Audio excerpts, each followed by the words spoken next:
شاهد كيف يتوضأ. هل تحتاج أحد يساعدك يا شيخ نصر الدين؟ نعم. كيف تتوضأ؟ بسم الله. شاهد، انظر كيف يجمع الماء في رجليه ثم يبدأ بالمضمضة. سقط عنه غسيل الكفين، الآن يتمضمض 3.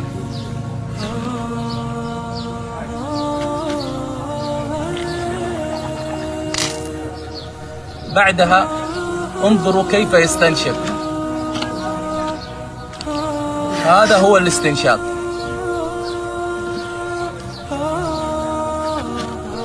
الله أكبر. هل شاهدت كيف يستنشق الماء؟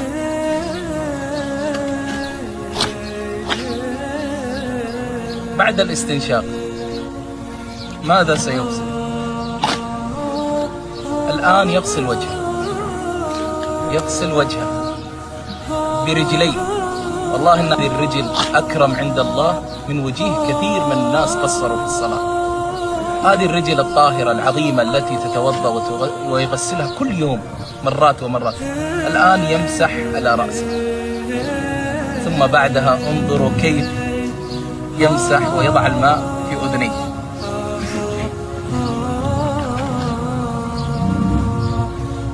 شاهدت؟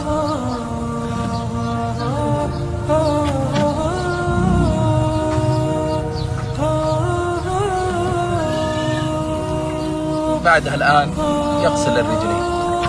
الله أكبر. سنوات وهو على هذه الحالة، سنوات وهو يصلي قبل صلاته يتوضأ بهذا الوضوء بهذه الطريقة، لا يساعده أحد.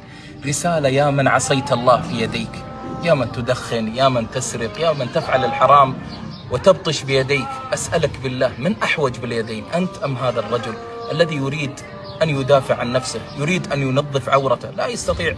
هو يستطيع يرد على الهاتف، يستطيع يحسب الأموال، يحمل، لكن لا يستطيع ينظف عورته. يا من عصيت الله في يديك، تذكر هذا المشهد. يا من قصرت في الصلاة، تذكر هذا المشهد. يا من أعطاك الله سبحانه وتعالى هذه الصحة، ترى الله قادر. لم يحرم الشيخ نصر الدين اليدين لأنه أسوأ منك حالا، لا والله، حرمها اليدين